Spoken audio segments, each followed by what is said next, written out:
Je voudrais vous dire que quand je critique votre politique, je ne critique pas Grenoble. Hein. Sinon, quand vous critiquez Emmanuel Macron, je dirais que vous faites de l'anti-France. On peut très bien critiquer votre politique en aimant la ville en espérant et en estimant qu'elle mérite mieux.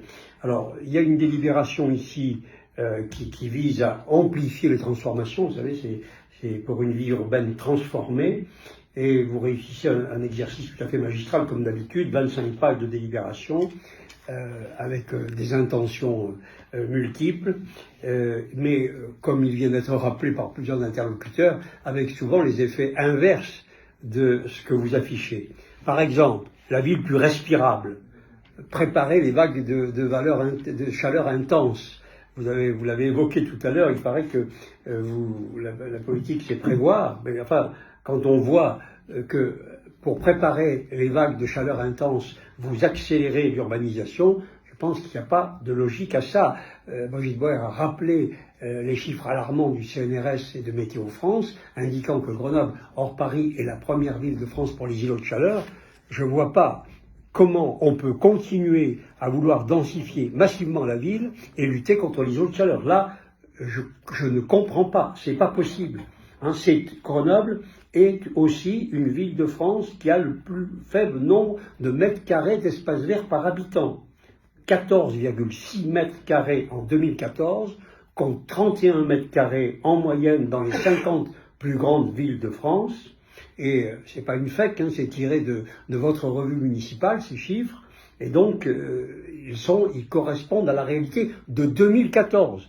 Depuis 2014, malgré les jardinets que vous avez évoqués dans votre intervention, vous avez urbanisé avec aucun nouveau grand parc. Donc je suis persuadé que ce chiffre, depuis 8 ans, a encore été réduit.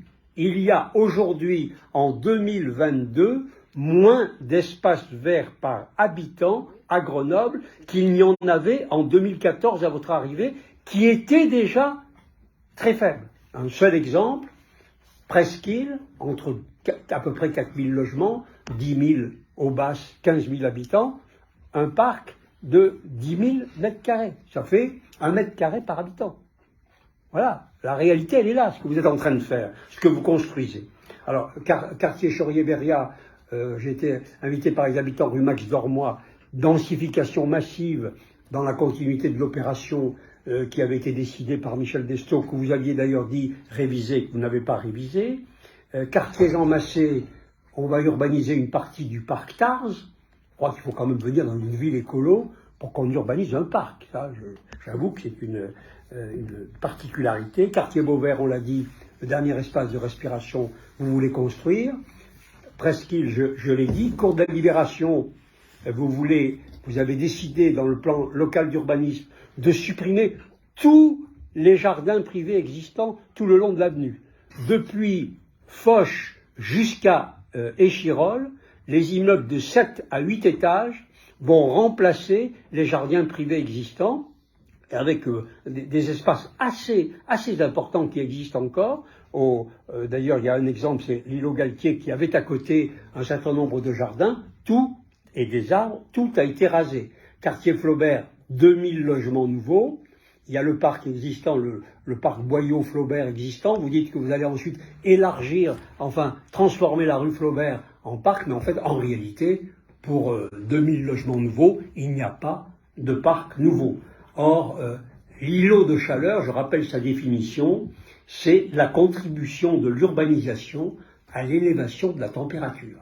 Donc, plus vous conduisez ces opérations, plus vous faites élever la température grenobloise. Alors, vous n'enclenchez pas une politique de l'habitat qui soit respectueuse de l'environnement, et puis vous parvenez aussi à faire que cette politique se fait contre les habitants.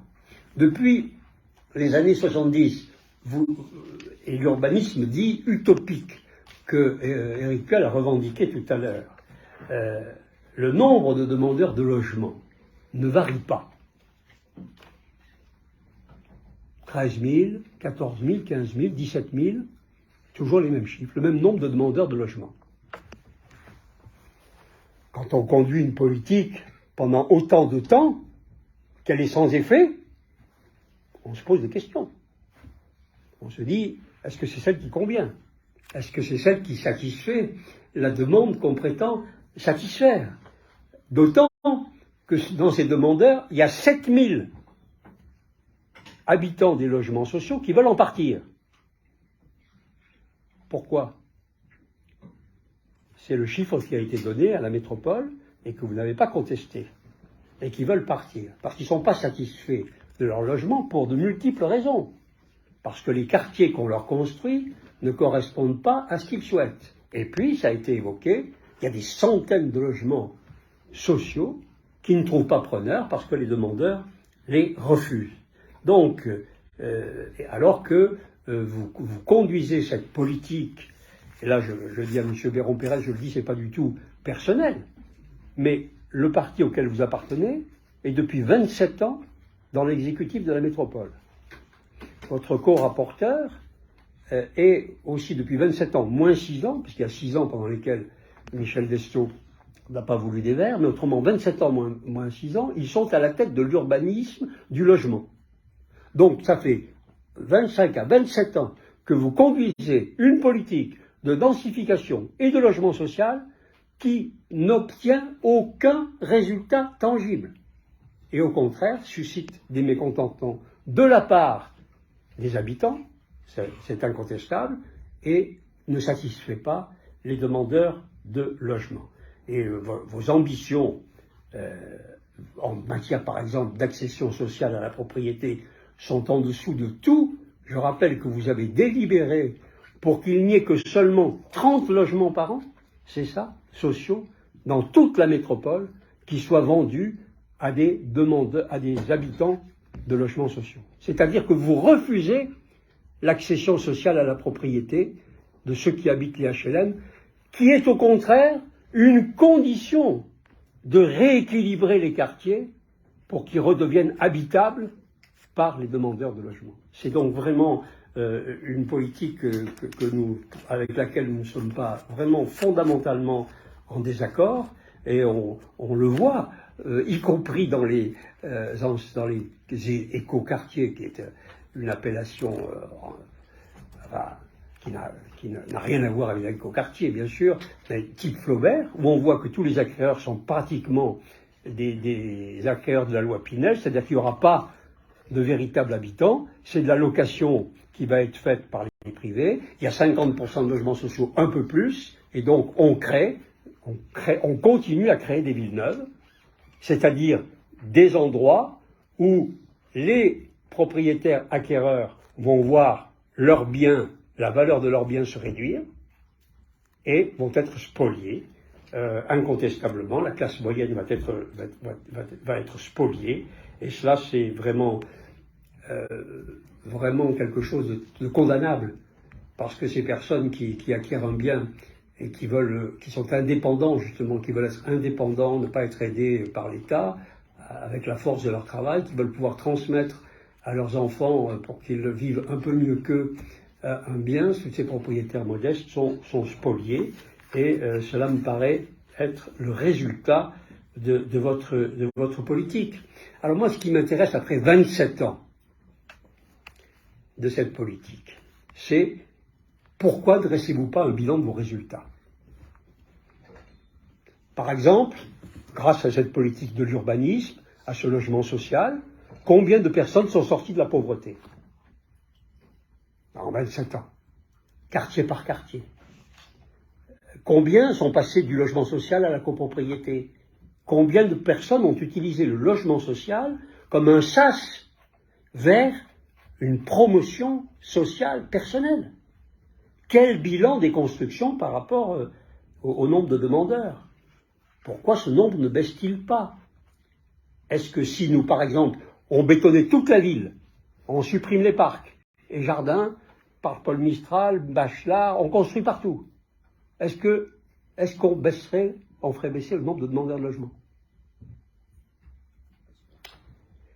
Pourquoi pas un résultat sur l'intégration, l'emploi de ceux qu'on a logés? C'est ça qu'il nous faudrait pour pouvoir discuter de votre politique future, c'est-à-dire votre plan pour les années qui viennent. C'est ça qu'il faudrait. Par exemple, est-ce qu'un locataire de HLM, de Reigniès-Bayard, l'opération d'urbanisme que nous avons conduite, s'en est mieux sorti qu'un locataire de Villeneuve ou du village olympique? Et si oui ou sinon, pourquoi? Quelles conclusions en tirer sur la part de mixité, sur la part de logement social, sur la part de copropriété, pour faire que la promotion sociale des Grenoblois soit vraiment réussie?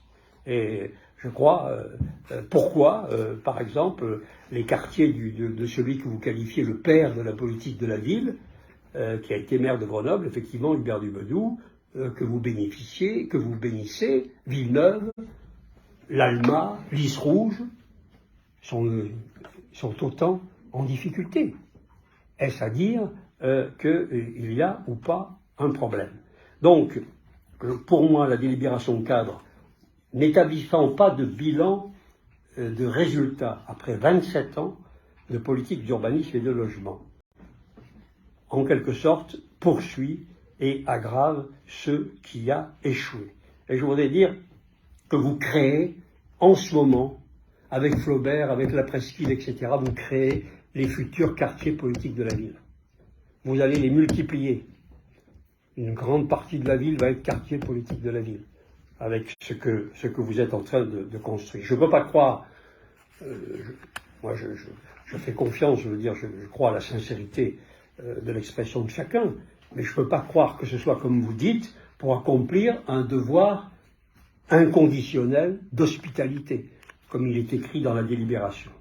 Parce que vous savez bien que cette inconditionnalité ouverte au monde entier, sans aucune barrière, n'est pas une promesse, c'est une fausse promesse. Je ne peux pas croire non plus que ce soit pour préparer, comme vous le dites, les vagues de chaleur intense, parce que je ne vois pas comment, en bétonnant, on prévient les vagues de chaleur intense, et donc vous comprenez qu'on ne veut pas cautionner cette politique urbanistique et de logement, parce que nous pensons profondément qu'elle n'est pas bonne pour les Grenoblois, qu'elle est nuisible aux plus modestes, qui sont de plus en plus ghettoisés, nuisible à la classe moyenne qui est spoliée, et donc on ne veut pas la cautionner. Donc, en conclusion de cette intervention, cette délibération qui est pleine de redondances et de bonnes intentions et de bons sentiments, alors qu'en parallèle, le bailleur social, comme il vient d'être appelé, Grenoble Habitat, est en danger au mépris des locataires et des salariés, et que pour enjouer le budget municipal, vous voulez faire une opération financière avec une société privée, ce qui rend un peu votre discours un peu moins légitime. Nous avons pour notre part, compte tenu des manifestants que nous avons rencontrés tout à l'heure, un amendement à présenter à cette délibération, et cet amendement est le suivant. À l'occasion de la délibération cadre sur la politique de l'habitat, le conseil municipal rappelle que le logement social ne peut en aucun cas être l'objet d'opérations strictement financières dont l'objet serait de renflouer le budget de la ville au détriment des locataires. Face aux menaces qui pèsent sur l'avenir de Grenoble Habitat, à l'inquiétude exprimée par les salariés, le conseil municipal demande au maire de rendre publiques ses intentions quant à la vente des actions de cette SEM lors du conseil municipal du 11 juillet prochain, en mettant cette question à l'ordre du jour et en organisant le débat. Merci de votre attention. Merci. Monsieur Six. Oui, merci Monsieur le maire. Une intervention assez rapide de ma part, parce que nous allons demander un vote différencié. En effet, comme